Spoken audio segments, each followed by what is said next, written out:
Hello everybody, welcome to Talk About Houses. I'm Todd. I'm Oana. And as many of you know, this is video is being done during coronavirus, COVID-19. And a lot of companies have their employees working from home. So Right. especially works in a tech company where most of your work is done by yourself at a computer. You can do that from home.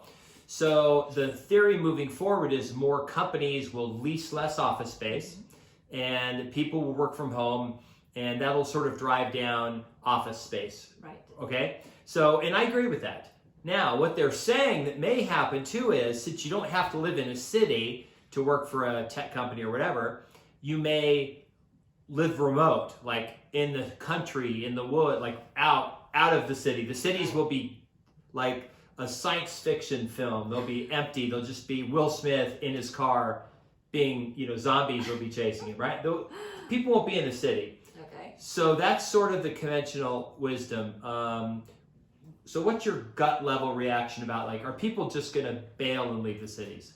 So, short answer is some will. Okay, that's definitely a possibility. Some people will do that. You will see a lot more businesses saying, okay, you can work remotely, but the way we're going to monitor productivity and kind of keep you from developing bad habits is maybe do this rotating system where 1 week you're working from home, the next week you're working from the office, and that way they're enforcing good habits. That might be something to consider. The problem with working from home, when you're working from home in a city, that works. Generally, you've got a decent internet connection. There's so you have all these tools that make you productive, right? But what happens when you go out of the city? Well, your bandwidth is less. A lot less. Your cell coverage is spotty. So there are a lot of other challenges. Plus, remember, people are living in the cities for other reasons. They're not just living there for jobs. Right. They're living there for the city life. They're living there so they can go to the movies, the shows, to restaurants. All the things that they enjoy about city living. So while living in the country will work for some people, I think for most people that's not going to work. The other thing is, keep in mind that a relatively small portion of the population can work remotely. Right. Let's face it. If you own a retail business, working remotely isn't going to work.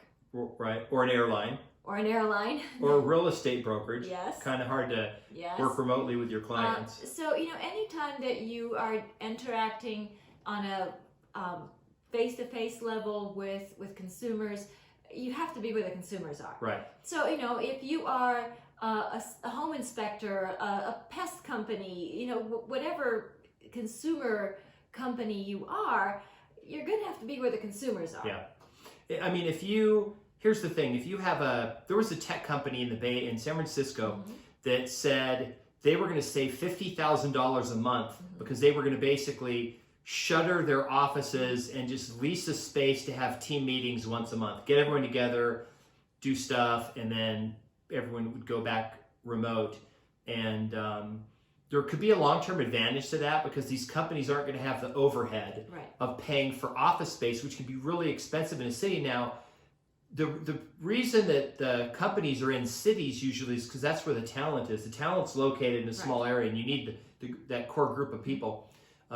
Even with the internet, it's still, there are a lot of times there's benefits of being together, to just walk down to somebody's desk and say, hey, can you help me with this? Or let's look at this, sit down with somebody and interact. Right. So look, one of the reasons why companies have gone away from individual offices to all these open spaces and shared spaces and that sort of thing is that they've discovered that there's synergy there and that there's value in that.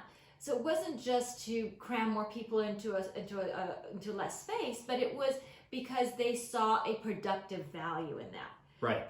So I don't think that office spaces are going away. I think that they may be changing. I think that you will still have people getting together in office spaces, that you still need that collaboration, you still need that synergy. I think that there will be diminished productivity if everybody goes remote. So let's look at this from a real estate perspective. You're in a city, New York, San Francisco, San Diego, Los Angeles, wherever, Austin, wherever there's a lot of tech or the potential for work from home to distribute those workers. And the workers are living there in the city because they don't want to commute, Right. and they're living, maybe it's expensive. Is the real estate potentially going to be less expensive because now there'll be more, either vacancies, or it'll, stuff will sit on the market longer. Landlords over time will have to reduce the rent to get somebody to Right. come in. Yes. So it's probably likely. So if you own the property, commercial office space, it's probably going to decline in value because the value is usually based on a function of rents. How much, if their income, use the income approach, not the comparative sale approach. It's this generates this much income, this is what it's worth. Goes up in value because it can command more rent. Goes down in value if it gets less rent. Right? Okay. Now here's sort of another thing. We kind of touched on this earlier. You're 30 years old, you're single, you live in the city, you get off work and then you go hang out with all your friends at a restaurant, and you drink wine, and you stay, you sit outside on the patio, and you talk till 9 about random stuff, stuff that happened in the office. You have your network of friends and all that. If you go remote, you're like giving that up because you're not going to be able to, a Zoom call with your friends having a glass of wine is not the same thing. No. It's sitting in a city, outside doing something like that, looking at the Golden Gate Bridge or whatever. Right, so it's a completely different lifestyle. Yeah, completely different. So I'm not sure that everybody's prepared to do that. I'm sure some people are, but I don't think that the vast majority are prepared to do that. Well, what spurred this was somebody posted a news article that said searches for places outside of the city have spiked. Right. So I think people are looking at this like, hey, if I don't have to live in the city, where would I want to go? Maybe it's cheaper. And there may be some people that don't like cities, but they're in there because they just happen to be a marketing person or community manager, or they're an engineer or something like that. Right, but the bottom line is productivity. So if companies determine that remote workers are going to be sufficiently productive, then this will work. Yep. If companies determine that these remote workers are not as productive as workers that come into the office, or come into the office at least every other week, or however they work that out, then this is not going to work. And you do have that with a lot of companies that are looking at that. So they're trying for models. They're trying to say, okay, well, this week you're coming in the office Monday, Wednesday, Friday. Next week you're coming in the office Tuesday, Thursday. And they have done that in the past. Right. They work from home Tuesday, Thursday, but they're in there 3 days a week for the synergy and things like that. Right. The other thing these companies do is they have remote workers in Vietnam and the Philippines and Eastern Europe, but they're doing it because they're much cheaper. Right. Much cheaper than somebody who you have to pay to live in the Bay Area or New York City or Austin or Los Angeles. Right, and that's going to be another thing, is that if once companies go, okay, well, we're going to have our workforce be remote, then it's going to dawn on them saying, well, look, if we're going to do this remote, then maybe we can get a whole lot cheaper than the people that we're paying now. We can pay somebody who lives in Costa Rica and they're fluent in English, or we can pay somebody who lives in the Philippines or in Hungary or wherever that will produce. Maybe they won't produce as much as the people that we are currently employing, but the cost is a fraction. Yeah. So maybe that makes sense. Or you just move your team to a city that's not in someplace expensive, so your employees can go buy houses and have normal lives. There's a number of companies that, in Las Vegas, that it's much cheaper, and everyone here can pretty much buy a house. And they're even software developers, and they make video games and gaming things, but they're software engineers. I think that's going to be the trend that you're going to see, is these companies are going to start to, once a bunch of companies go to one place, the rest will follow. Right. Which creates the problem all over again. They're in certain areas for specific reasons, because if you're in the Bay Area, it's because you have venture capital there, you have the talent there, and then if you leave that position, you go right to another company. So you don't have to go very far. That network is really strong there, network effect. They put up with the cost, the homeless people, that's something they put up with. Right. But as soon as it became better to go somewhere else, they would do it. And I think I think remote, work and all that is going to happen. I don't know if cities are just going to be empty. I think people are going to, other people will say, I can finally live in the city because I work in the finance industry. I have to go down there, and because my clients all go down there, whatever. So now I can move into the city because it's cheaper, whatever.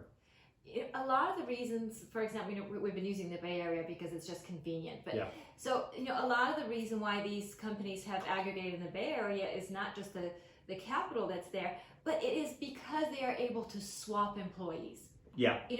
This is, it's a wonderful pool of employees that they get to swap back and forth. So if they were to, if Google were to go somewhere else and Apple somewhere else and all these companies, if they were to split up and go all over the country, for example, that would not work for them because now it makes it more difficult to swap employees. And employees enjoy that mobility. Yeah. Those companies, they'll have like little hubs, and wherever they go and make a hub, like in Dublin, Ireland, all the other tech companies go there because there's a critical mass. Or plus they have advantageous tax laws there. Or they'll go to Austin because they also have tax benefits of being in Texas versus California, right? But as soon as you have all these people aggregate there, then the whole situation kind of redevelops again with real estate prices going up, cost of living going up, because you've got this whole influx of people that are high earners. Yeah, well, one thing's for sure. If more people get used to work from home, then it'll be easier for those people to stay remote because they know that if they leave a company for whatever reason, they go to another company, they probably are doing work from home and they can just work from wherever they are. Right. So that'll also be interesting to see what kind of pressure that puts on wages. Yeah. I think that's something that companies are looking at because not only are they going to save money on office space, but there's the potential to save money on wages. Yeah, I agree. If you made it all the way to the end of the video, we thank you very much. Please subscribe to the channel, and we'll see you on another video. Thanks.